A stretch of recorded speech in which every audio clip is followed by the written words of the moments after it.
ए, दोगो लस्सी दा ना।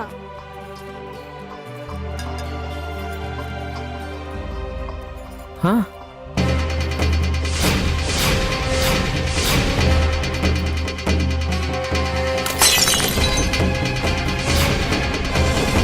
राजकुमार जी, तो वो ठीक तो बानी ना? हाँ हाँ हाँ ठीक बानी ठीक बानी। 10 रुपए के गिलास तोड़ देला हमार।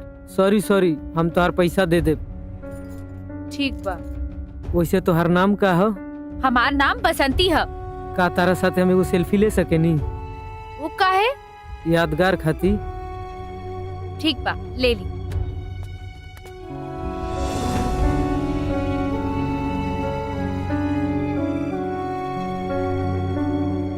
चली, बहुत पी लेनी इनकर लस्सी।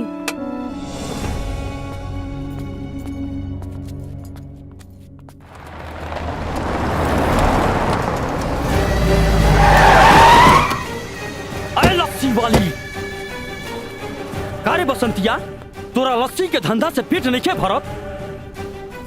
यही से अमीर घर के लड़कन के फांसे के धंधा चालू कैले बड़े का? ई का बकवास करे तारे? राजकुमार हमारा घर के होखे वाला दामाद हूँ मैं।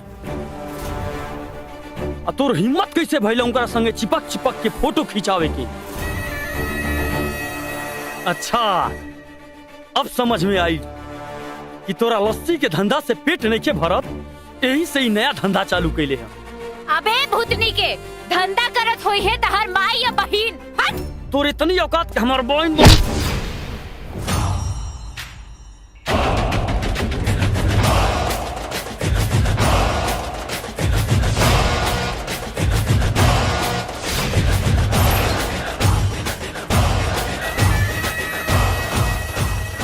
तहजीब देखा है अक्सर गरीबों के घर में, दुपट्टा फटा होता है लेकिन तन को ढका होता है। हमारा सामने से हट जो राजा, ना तो बहुत बुरा हो जाए। हम एकरा के ना छोड़। अच्छा चल ठीक बा, हिम्मत मत बसंती के छू के दिखाओ, तो ऊ हालत करब कि पानी छुए लायक भी ना रहे।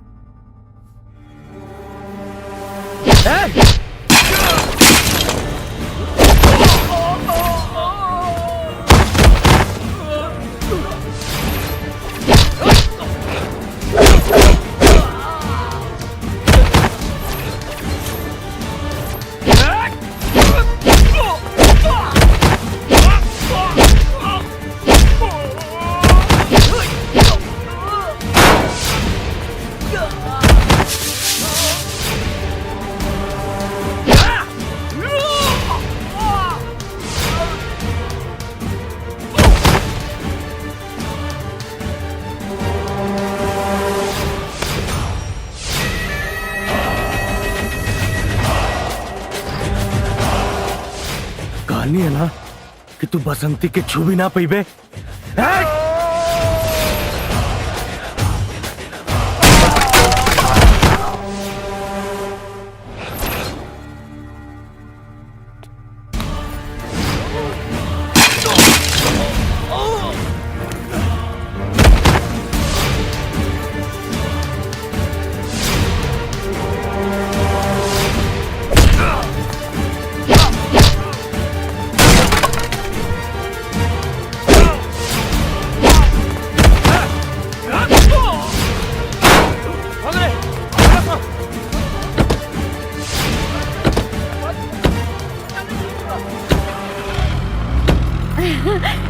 जिया राजा, एकने की बैंड बजा के तू हमरा के अपन गुलाम बना दिला। आई love you. I love you तनी कंट्रोल में। जब हम भाव देत रहनी तो बड़ा ताव खात रहलू। अब राजा के तारा में कोनो इंटरेस्ट नहीं है। बैठ के घून लगावत रहा अपना जवानी में। हम चलन।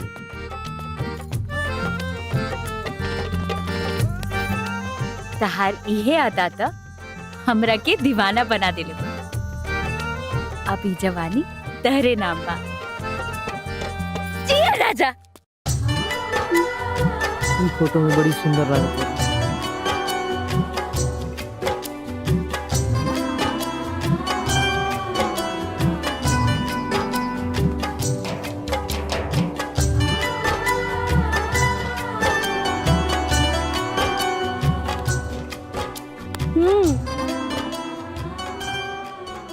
सुना ना दूधनाथ, हमरा से गल खेतरी मत करा, समझला ना। साल बाद तरह से दूध हम ली और लगन के बेरा तू दोसर के दूध बटबा।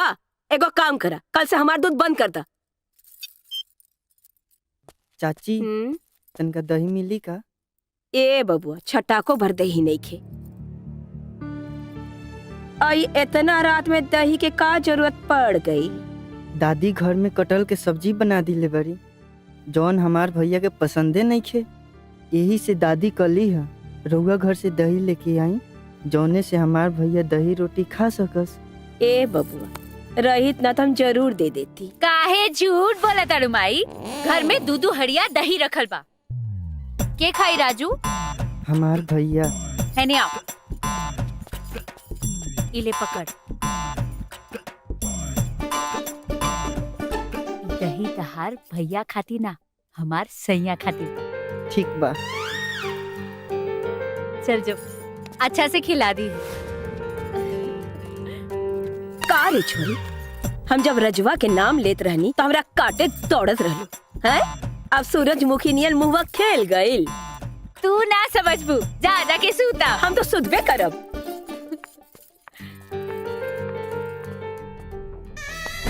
रघु, पागल हो गए बड़ा का, बंदूक लेके कहाँ जाता? ना भैया, आज ओकरा हम छोड़म ना। अरे देख, तू जवन कबा तवन करब, लेकिन अपन घर में मेहमान आयल बा और हम नहीं चाहत कि मेहमान के सामने कोनो बखेड़ा खड़ा होगा। एक बार राजकुमार के चल जाता, फिर तुहार बात मत, हम चल के बात करब। विश्वास रखा, शांत हो जा, जा भीतर जा।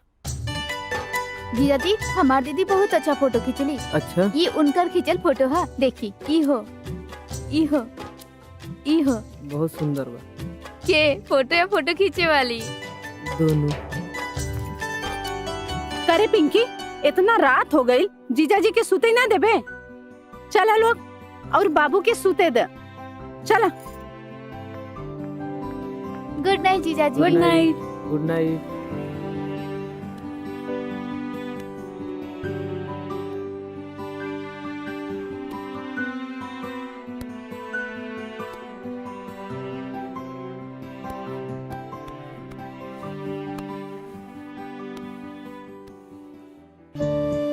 अच्छा लगल बेटा, हमनी के आओ भगत में कोनो कमी रह गइल हो कहता नजरअंदाज कर दिया। और हाँ, अपना बाबूजी के हमरा तरफ से प्रणाम कर। जी बाबूजी। रहुआ इला समन के घर में 2 दिन तक गुलजार रहल, समय कैसे बीत गइल पते ना चलो। हमके भी ये जगह आके और आप सबके प्यार पाके बहुत मजा आ गई। खुश रही बाबू। ई रखी, ई कहा माँ जी? ई हमनी का आशीर्वाद है बाबू, एकरा के रख ली। रख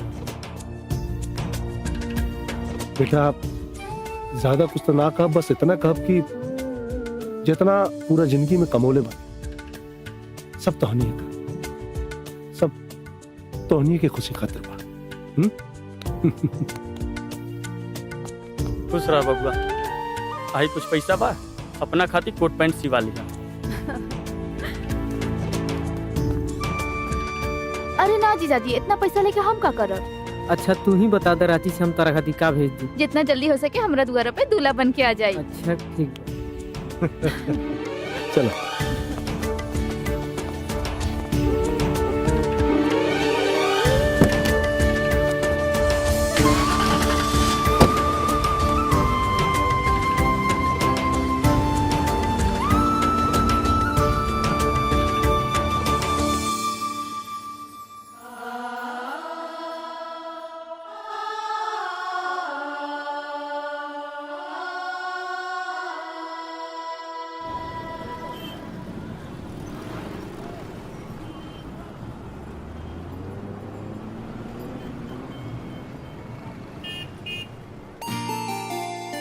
बुझा गई ना तारा?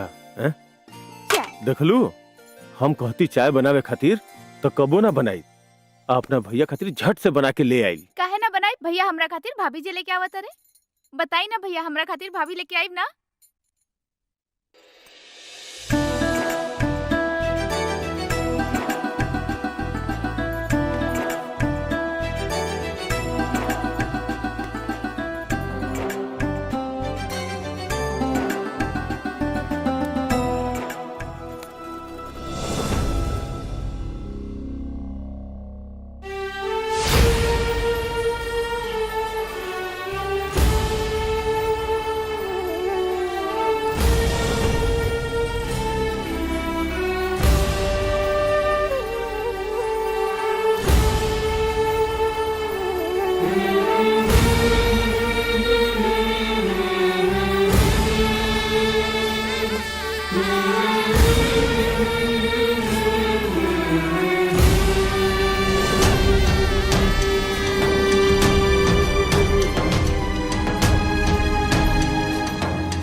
राजकुमार के माई का बात बा? हम देखा तानी तो हर चेहरा के रंग उड़ल उड़ल बा। का लड़किया में कोनो पै बा, खराबी बा? बाजी, फिर वो लड़की के बारे में ना, हम रागिनी के बारे में सोच के परेशान बनी। रागिनी? हाँ। अरे बीच में कहां से आ गई रागिनी? ये बबुआ फोटो ले आइल बना, रागिनी के फोटो है। बाकी वो बतावता कि ये कोनो हसंती लस्सी वाली ही है। हे भगवान, ये का हो रहल बा भगवान? मार तो दिमागे कोनो काम नहीं खे कर। सुना, एक बात के ध्यान रखिए, रागिनी के बारे में अब कोनो चर्चा बबुआ के सामने ना होके चाहिए। हाँ। हाँ? और ये बसंती के बारे में हम पता करवावता नहीं। माई माई कहाँ चल गई तू? जा। हाँ बेटा, आवत नहीं। जा अंदर जा, जा।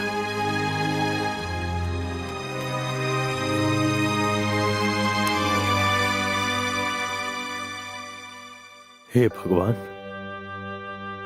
बहुत दिन के बाद हमार बेटा नॉर्मल भाई बा। फिर होकर साथे ऐसा कोनो बात ना होके भगवान कि वो मुसीबत में पड़ जाए।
हेलो, का जान सुत गइल बाड़ू का?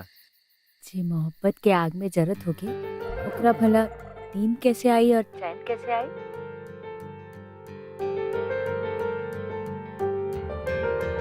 तू का करता रहा? तोहरा के याद, पता ना कौन मंत्र मार दिल बाड़ू। तोहरा बिना कुछ निके नहीं खेला।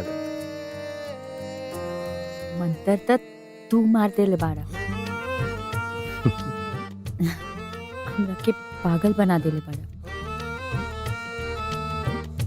पागलपन तो हम तहर छोड़ाई ब्याह के बाद। चलो ठीक बा, फिर रखत नहीं। Love you. I love you two.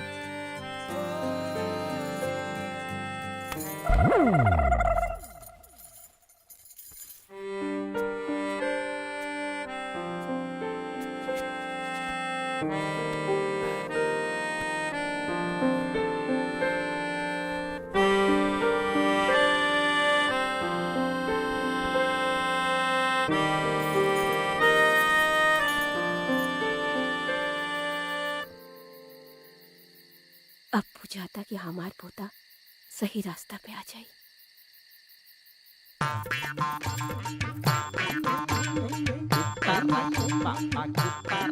बहुत सही जा रहल बिया हमार बिटिया।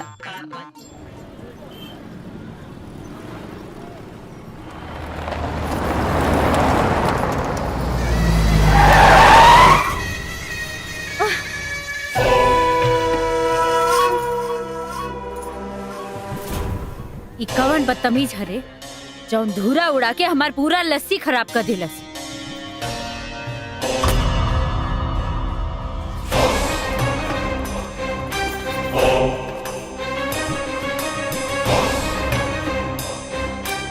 वो दिन तोरा यार के नौटंकी खून के खूंट पी के बर्दाश्त कर गई। काहे मरना समरा भाई के? ई बतिया अपना भाईये से पूछ ले रहती ना त एहिजा आवे के जहमत ना उठावे के पड़ी। उतना पूछ रहल बानी उतने का जवाब दे। ए बाबू साहब एक बात बता दी, कल तक राजा खाती हम पराई रहनी, बाकी अब हम ओकर ना होखे वाली लुगाई बानी। कल त तहरा भाई के छोड़ दे, हाथ लगाई ना तो जिंदगी भर खाती अपंग बना दे। चल ठीक, बुला बुला अपना यार के। हम तो देखी ते मौगा का हाथ पकड़ ले बाड़े या मरद के। राजा बियाह भइला ओकरा पहिले इतना चिल्ला करू, बियाह के बाद तो लागत कि बहिरे बना के छोड़बू।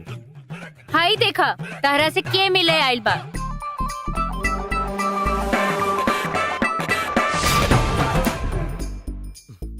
का रेलत खोर, काहे बेर बेर पिटाई खाती हमरे सुझा चलस। राजा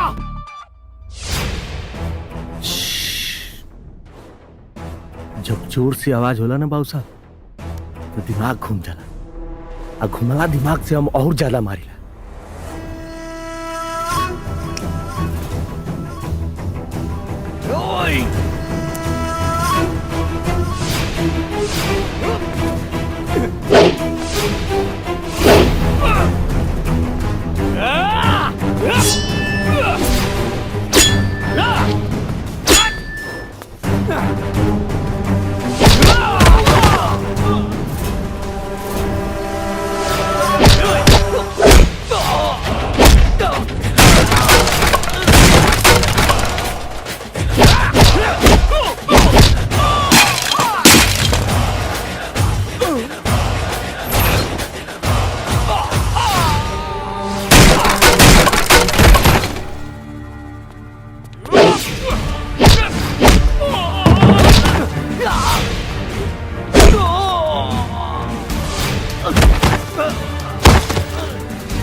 उम्र के लिहाज करके छोड़ देता नहीं, अब लिहाज बचा के रखे के बा कि बिगाड़ के रहुआ हाथ में बा। हर हर महादेव।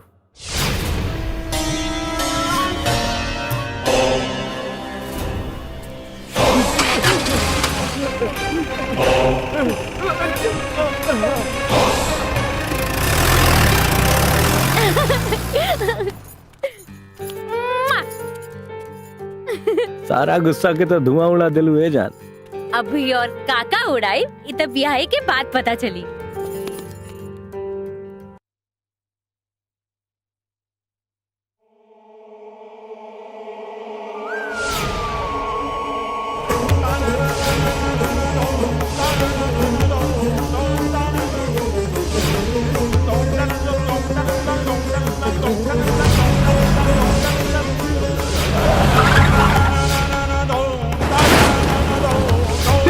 हो सकत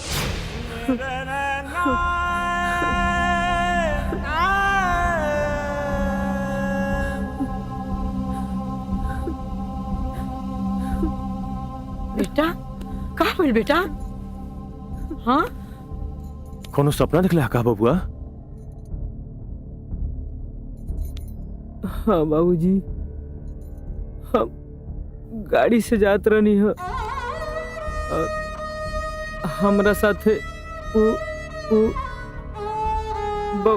बसंती रली है और अचानक से एगो जोरदार एक्सीडेंट भइल है। ई सब हमरा साथे का हो रहल बा माई? ई सब हमरा साथे का हो रहल बा? अरे बेटा, ये एक बुरा सपना है, एकरा के एगो बुरा सपना समझ के भूल जा। ना माई ना, बसंती से जरूर हमार कोनो रिश्ता बा माई। जब से हम बसंती से मिल के आइल बनी तब से ही हमारा साथे हो रहल बा माई। तो के हमार के लिए अगर ओकरी बारे में कुछ भी जानत होबू तो हमरा के बताओ माई, बताओ।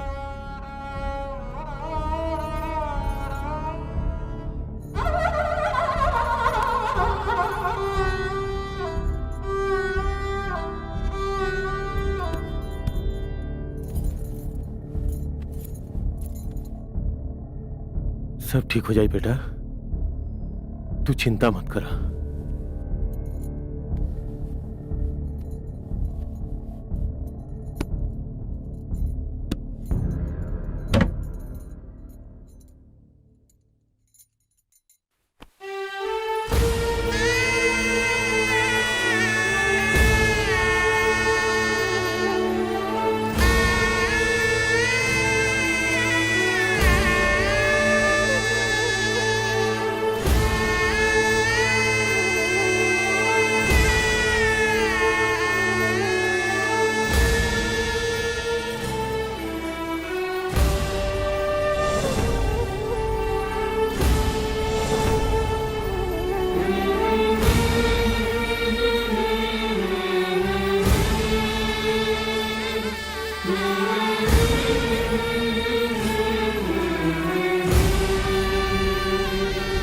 माई